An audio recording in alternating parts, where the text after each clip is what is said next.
Vlog کے اندر سیاست سے جڑی اہم خبریں بھی ہوں گی, کچھ انٹرنیشنل نیوز بھی شامل کریں گے, لیکن سب سے پہلے ایک بڑی افسوسناک خبر ہے جو آپ کے ساتھ شیئر کرنا چاہیں گے, اور وہ یہ ہے کہ ISPR کے مطابق بنوں میں سیکورٹی فورسز کے قافلے کے اوپر دہشت گردوں نے ایک حملہ کیا ہے, اور اس حملے کے نتیجے میں 2 پاک فوج کے جوان جو ہیں وہ شہید ہوئے ہیں. فائرنگ کے تبادلے میں 5 دہشت گرد جو ہیں وہ ہلاک بھی کیے گئے ہیں.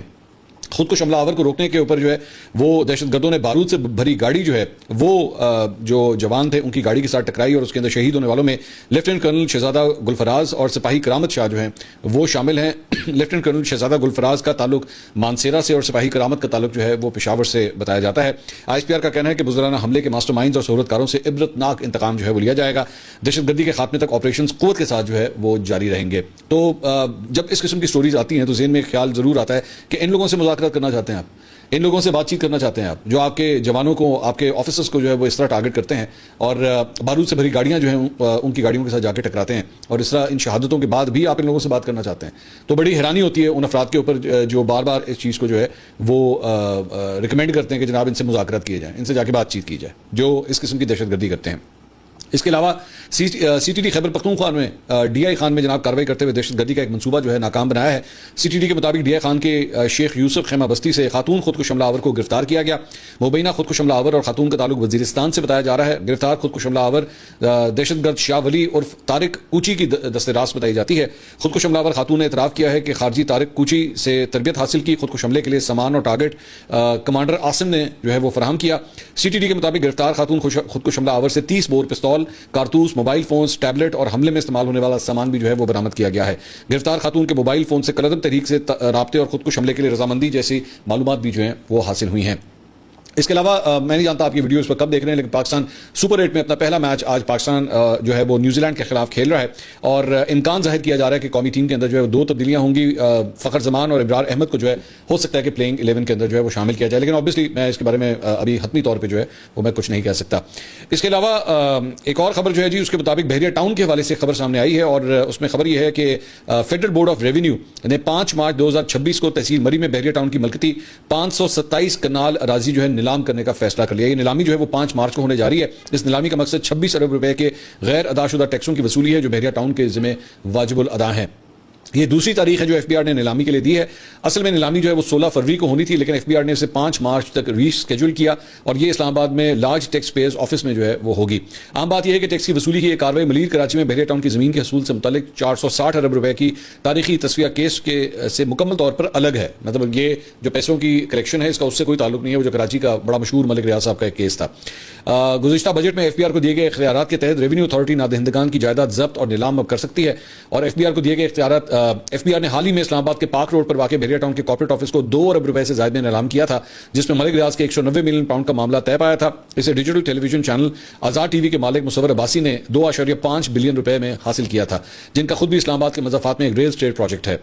بحریہ ٹاؤن کے خلاف دوسری جگہوں پر بھی کریک ڈاؤن تیز ہو گیا ہے, اور 30 جنوری 2026 کو FBR نے 26 ارب روپے کی ریکوری کو مزید محفوظ بنانے کے لیے کراچی میں بحریہ ٹاؤن ٹاور, جس میں 145 رہائشی یونٹس اور 42 دفاتر ہیں, کا فزیکل کنٹرول جو ہے وہ سنبھال لیا ہے. ذرا یہ بتاتے ہیں کہ FBR مال آف اسلام آباد کی 30 ارب روپے سے زیادہ کی عوامی سرمایہ کاری کے تحفظ کے لیے تحقیقات کر رہا ہے, جبکہ ریاست کے ریونیو کی وصولی کو یقینی بنایا جا رہا ہے. تو ملک ریاض کے لیے جو مشکلات ہیں وہ اور بھی زیادہ بڑھتی جا رہی ہیں.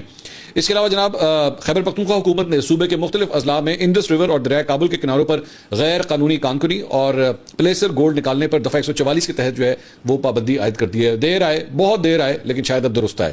محکمہ داخلہ اور قبائلی امور کی جانب سے جاری کیے گئے سرکاری حکم نامے کے مطابق یہ پابندی 60 روز کے لیے ضلع سوابی, نوشہرہ, کوہاٹ اور کرک سمیت مہلکہ علاقوں میں نافذ کی گئی ہے.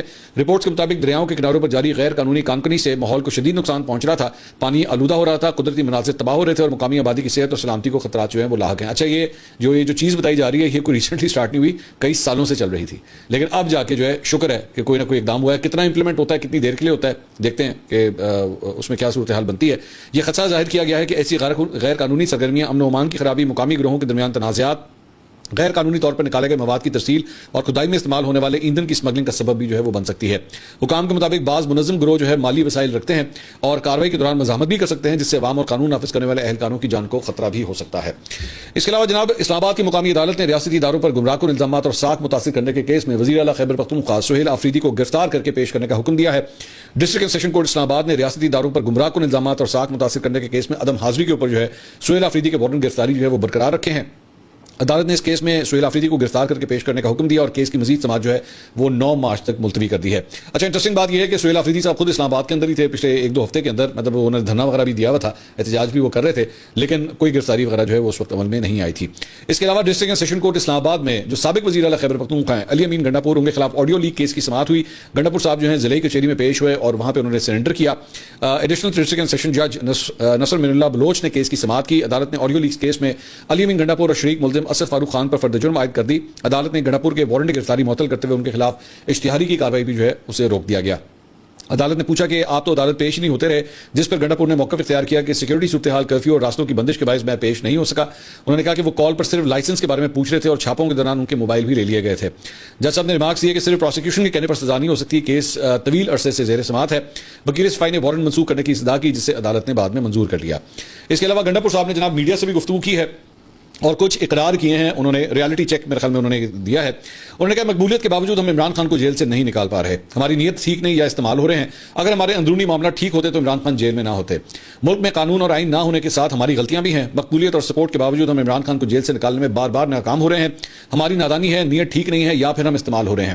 انہوں نے کہا کہ ہم اپنی ذات کے لیے غصہ نہیں کر رہا, میں اپنی ذات کے لیے غصہ نہیں کر رہا, اپنے لیڈر کے لیے غصہ کر رہا ہوں, تو برداشت کرنا چاہیے. ہمیں پریشر بڑھانا ہوگا جو باتوں سے نہیں بڑھتا. ڈائلاگ اور روزانہ ٹک ٹاک بنانے سے پریشر نہیں بڑھے گا. کسی پر الزام نہیں لگا رہا, لیکن کوئی وجہ تو ہے جس سے پریشر کم ہوا. ٹی وی پر باتوں اور ٹک ٹاک پر دھمکی دینے سے بات نہیں بنے گی. انہوں نے کہا ہم عمران خان کو ڈاکٹر کی رسائی کا حق نہیں دلا پا رہے. میرے پاس سرکاری اور پارٹی کا عہدہ نہیں ہے, ایک ورکر ہوں. احتجاج کی کال پر 2 دفعہ سب سے بڑی ریلی لے کر آیا تھا. کال دی گئی, میں سب سے پہلے آیا, کیمرے لگے ہوئے تھے, سب سے زیادہ ایکٹیویٹی بھی میں نے کی تھی. یہاں آیا ہوں, 5 دنوں میں 12 گھنٹے نہیں سویا. پھر حکم ہوا کہ چلے جاؤ, میں کیا کرتا, کوئی وجہ ہے تو ہمارا پریشر کم ہوا اور بانی کو مشکلات ہیں. تو گنڈاپور صاحب جو ہے وہ ایک ریالٹی کی صورتحال بتا رہے ہیں کہ واقعی ہم ناکام ہو چکے ہیں اور عمران خان صاحب کے لیے جو ہے ہم کچھ نہ کر پائے ہیں اور نہ کچھ کر پا رہے ہیں. اس کے علاوہ پاکستان تحریک انصاف کے بیرسٹر جو چیئرمین ہیں بیرسٹر گوہر علی خان, انہوں نے کہا جی گنڈاپور کے خلاف کارروائی کا فیصلہ ہم نے نہیں کیا, یہ باتیں جو ہیں وہ من گھڑت ہیں. جیو نیوز سے گفتگو کرتے ہوئے انہوں نے کہا کہ گنڈاپور نے سے گزارش کی ہے کہ پارٹی اندرونی خلافات کی متحمل نہیں ہو سکتی. گنڈاپور نے ویڈیو بیان میں معذرت کر کے بڑے پن کا مظاہرہ کیا ہے.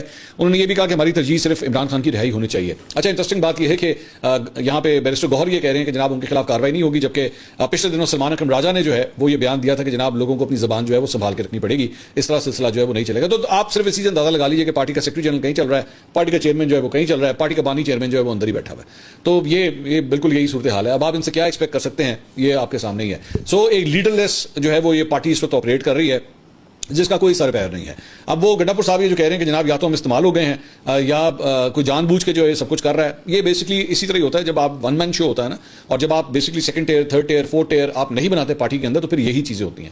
اسی طرح جو ہے وہ ڈائریکشن لیس آپ ادھر ادھر سر مار رہے ہوتے ہیں اور کسی کے لیے جو ہے وہ کچھ نہیں کر پاتے. اس کے علاوہ سہیل وڑائد صاحب نے جو ہے آج ایک بڑا انٹرسٹنگ کالم لکھا ہے, وہ میں آپ کے ساتھ شیئر کرنا چاہوں گا. قیدی اور قیدو, یہ اس کا عنوان ہے. میں ذرا پڑھ کے آپ کو سناتا ہوں, اس کے بعد آپ کو اس کو ذرا ڈیکوڈ بھی کرنا پڑے گا, ساتھ ساتھ کیجیے گا. انہوں نے کہا وارث شاہ اصطلاح کو تبدیل اور اس میں ترمیم کرتے ہوئے قیدی کو قید کرنے والے کو قیدوں کی بجائے قیدوں کا لفظ جو ہے وہ بنایا جا سکتا ہے. کاف کے بجائے قاف سے انہوں نے کہا قیدوں کا لفظ بنایا جا سکتا ہے. قیدو چاہتا ہے, اب یہ ظاہری بات ہے عمران خان صاحب کی بات ہو رہی ہے, کہتے ہیں قیدو چاہتا ہے کہ عین کے بہانے سیاست نہ چمکے اور نہ ہی ہمدردی جھلکے, بلکہ قیدی کا خاندان چاہتا ہے کہ عین کے بہانے تحریک چل پڑے اور حکومت پر دباؤ پڑے. اب تک حالات اور عمل دونوں کے اسی رویے کو ثابت کرتے ہیں. بدقسمتی یہ ہے کہ سب سے زیادہ رونے دھونے والے ہی حادثوں کے اصل گناہگار نکلتے ہیں. اس لیے بعض اوقات آہوزاری تدبیر ہوتی ہے, مقصد اس سے تقدیر بنانا ہوتا ہے. وراثتی سیاست بھٹو خاندان اور شریف خاندان کو راس آتی ہے, تو عمران کا خاندان اس کی آس کیوں نہ لگائے. پرانے خاندانوں کو وراثت راس آنے کی روایت پرانی ہے, نیا عمرانی خاندان آس تو لگائے گا. وراثت کون چھوڑتا ہے, چاہے جائیداد کی ہو یا سیاست کی. جیسے حکومت چھوڑنا مشکل ترین مرحلہ ہوتا ہے, وراثت چھوڑنا ناممکن ترین عمل ہوتا ہے. ڈیل وہی کامیاب ہوتی ہے جس میں دونوں متحارب فریقوں کا جہاں کچھ نہ کچھ فائدہ ہوتا ہے, وہاں اس میں تھوڑا تھوڑا نقصان بھی ہوتا ہے. فرض کریں حکومت اور تحریک انصاف میں ڈیل کی کوئی بھی بات ہوگی تو برسر اقتدار حکومت کو اس ڈیل میں بالادستی اور تحریک انصاف کو زیر دستی ہوگی. ڈیل چونکہ حکومت کی مجبوری نہیں, تحریک انصاف کی زیادہ مجبوری ہے, تو اس لیے اسے جھکنا بھی پڑے گا. پہلے دن سے حکومت کی آفر ہے کہ آپ موجودہ نظام کو قبول کر لیں اور خاموش بیٹھ جائیں, تو آپ کو بنی کالا منتقل کیا جا سکتا ہے. 2 مذاکرات کاروں گنڈاپور اور امریکی وفد کو عمران خان کی ابتدا میں حمایت حاصل تھی, مگر بیل اس لیے منڈے نہ چڑھ سکی کہ خان صاحب, ان کی بہنوں اور یوٹیوبرز کی اندرونی خواہش یہی ہے کہ جیل سے باہر آتے ہی تختے سے تخت تک کا سفر جو ہے وہ شروع ہو جائے. حکومت بھی تجربہ کاروں کے ہاتھ میں ہے, وہ اناڑی ہے نہ عارضی کھلاڑی, وہ اپنے پاؤں پر کلاڑی مارنے کو تیار نہیں. یہ وہ اندرونی کہانی ہے جس کی وجہ سے ایک کے سینیٹر اور دوسرے کے ونڈر کی خواہش کی جاتی ہے. عملی حقائق سے ماورا کوئی سمجھوتا نہیں ہو سکتا. عمران فوراً حکومت اور مقتدہ کو زیر کرنے کے بجائے خود زیر ہو جائیں